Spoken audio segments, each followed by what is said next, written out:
waaya soo dhawaada maxaa maanta marka dagaalkii Iran ka cusub horta xalay waxa teleefankooda hadlay madaxweyne ku-xigeenka Mareykanka ninka loo yaqaan JD Vance iyo ninka loo yaqaan Wasaaraha Israel Netanyahu teleefankaas waxa saxaafadda qoraysaa in uu ahaa mid la iscanaantay waa la iscanaantay sheekada meel xun ay maraysaa waxay u muuqataa in dhiiqa la galay oo ay adag tahay in laga baxo waayo waa dul mari doonaa sidoo kale maanta duqeymo aad iyo aad u tiro badan ayaa horta Iran gudaheeda laga geystay Israel waxay bartilmaameedsatay goobo aysan hor u taaban jirin xarunta lagu bacrimiyo wax loo yaqaan yellow cake oo ah maado ka mid ah maadooyinka laga sameeyo hubka nuclear-ka iyo laba xarun oo kale oo mid ay tahay mid ugu weyn biyaha laga dhaliyo korontadaasoo u baahan xarun ku taal arag oo hadda ka hor Israel mar ay duqeysay oo maanta mar kale ay bartilmaameedsatay kadib markii la arkay satarlaadada ay qabteen in xaruntii la dayactiray oo bay u muuqatayba in dabku u saarnaa hubka nuclear-ka Iran hubka nuclear samaysanaysa xarumihii laga burburiyay ee dib u soo dayactiratay si boobsiis ah taasoo wajigabaxay niyad ku ah dabcan Mareykan iyo Israel maxaa yeelay cirkay wax ka duqeeyaan wixii dib loo dhisaya marka wax hadda socdo iyo waxa horta muhiim ah in ogaataan intaan u guda gelin faahfaahinta kale Iran wadamada Carabta ah waxay uga duwan tahay ayada hubkeeda iyo gantaaladeeda iyo gawaarideeda iyo waxaas oo dhan ayada gacanteeda ku samaysato adiga soo sheeg dal kale oo qaliijka ku yaala ama Carabta oo xitaa hal qori ka ah samaysan karo ma jiro Iran laakiin gantaaladan dheer u jeedaan oo hadda Ingiriiska gaarayo Yurub meesha ay ka doqoyn karto iyada gacanteeda ku samaysato si ay u samaysato maadooyinkan u baahan tahay maadooyinkii dhulkeeda laga helaa biyihii dhulkeeda laga helaa korontadii dhulkeeda laga helaa marka hortaas u fahma qorshaha ugu weyn ee cirka looga duqeynaa Iran maalmaha oo dhan waxay ahayd in xarumihii wax ay ka samaysanaysay laga burburiyo meelihii ay ku keedsanaysana laga burburiyo horta taas oo aygaasa Soomaa liiskan ila fiiri dad qaar laga yaabaa Soomaalida inaysan ogeyn saddex dal ayaa adduunka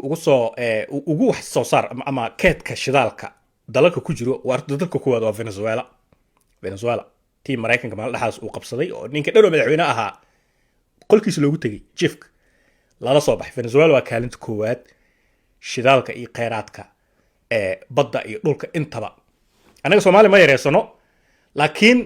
kaalinta koowaad Venezuela gashay kaalinta labaad Sacuudiga gashay kaalinta saddexaad inta qana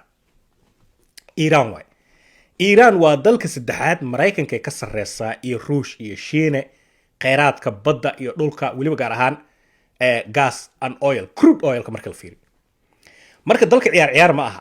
Mareykan Sacuudi wuu qaato waa sax Venezuela xoog ku qaato maalmihii la soo dhaafay awgeedeen waa sax Iran hadda loo sii socdaa marka meelaha ay wax ka soo saarto ay ku samaysato burburi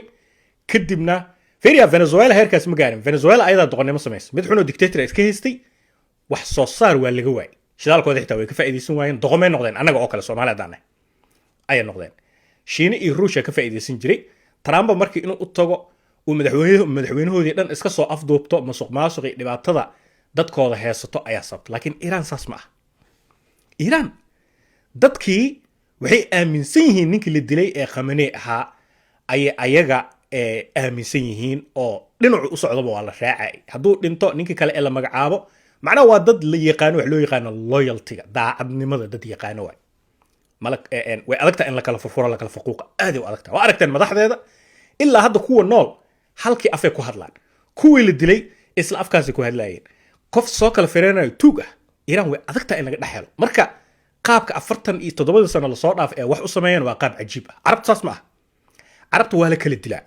boqortooyada meesha iska fadhiso oo dadkii madaxa lugta ka saartay iskaga fadhiso Mareykan iyo Yurub iyo way ka faa'iideysteen adiga marka sheekadaas dheer hana gelinin Iran waa dalka saddexaad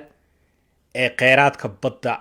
iyo dhulka dhanka saliidda iyo crude oil-ka tiqka ah sabab loo weeraray ka mid tahay madaxweynayaasha hadda Mareykanka dib u laaba ilaa Jimmy Carter Ronald Reagan labada Bush Bill Clinton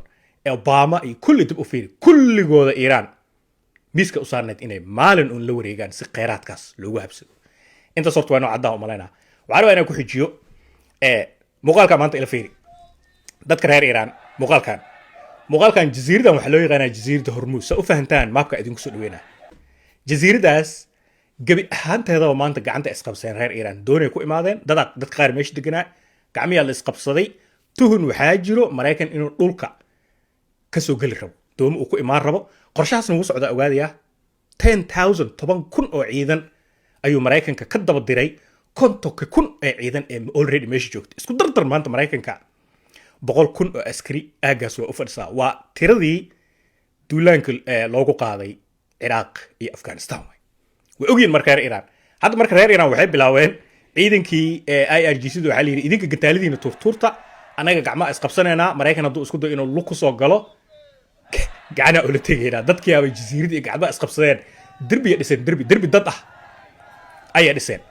waayahay marka aan qodobkii ninka la yidhaahdo Netanyahu iyo doodii xalay dhex martay madaxweyne ku-xigeenka maraykanka wuxuu u jeedaa dhiiqa adag in la galay maxaa yeelay dagaalkan iyaga toos inay u galaan ma aysan rabin oo waxay u malaynayeen in cirka laga burburin karo isbedel maamulna lagu samayn karo iiraan mogta hawadaas gantaalada ku qarxi inta ku dhufaa kadib midaa soo baxaayo midkaas sidaa hadda Trump maalmahan uu ku waash oo kale qaar la hadalnaa iiraaniyiinta ku dhex jiro si ay xitaa hadiiday noo soo direen rio waxaas saasaa la rajeynaya macnaha sida sheekada Venezuela oo kale hadda Venezuela saliideeda iyo shidaalkeeda waa dalkii koowaad ee adduunka ah wax soo saarka shidaalka ama kaadka shidaalka maraykanka ku habsaday Trump marka rio wuxuu ku jiray dalka saddexaad Sacuudiga Venezuela Sacuudiga dalka saddexaad Iiraan gacanta ku soo galay adduunka marka qof kaalaan dheereysan xabayraatay ma jirto ay ahaan leed mugt laakiin sheekadu Sacuudiis Iiraan jugta lagu hayo aydan jugta soo heesaan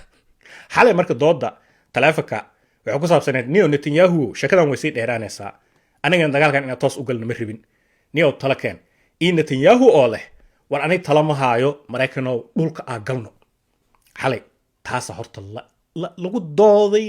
adiga waxaan qaamin waa siyaasiyiinta waa ognahay waxa socdo oo xigo aniga ma ogin laakiin waxay u badan tahay dhanka lugta ah waxayse u badan tahay haddii sheekada saan ay kusii socoto oo ciidan lugta la gelin waayo gantaalada hawada looga duqeynayo Iiraan waxba lagu qaadi waayo Maraykan iyo Israa'iil waa isku dhacayaan jab weyn meesha iska dhacayo Iiraan dabcan ilaa hadeertaan saxaafadii oo dhan xitaa saxaafadda reer galbeedka waxay leeyihiin meesha hadda la joogo Iiraan ayaa gacan sareyso Israa'iil oo marka xanaaqsan waxaan dhanka xanaaqsan maanta waxay daakum ka dhigtay goobihii islahayd biyaha koronto loo bedelaa waa sheekadii hadda Abiy Ahmed uu sameystay dhaxaas oo kale laga duqeeyay camal waay meel halis oo waay laga taabtay Iiraan runta marka laga hadlo iyo goobihii kale yellow cake adiga wixii kambaniye ahaa shirkado waaweyn ahaa oo biyaha korontada ka dhalinaya koronto soo saaraya meel laga taabtay Iiraan way soo hadashay waxay tiri caawa gabalka ha ii dhaco muuqaalka markaa duubaayo dabcan waa 7 fiidnimo meelahaas waaye dhulkaas iyo bariga dhexe Iiraanne sida caadada ahayd daangadii iyo bonkii iyo cambuuladii lagu yaqaanay soo fasaxaysaa caawa marka meeshaas baasha maraysaa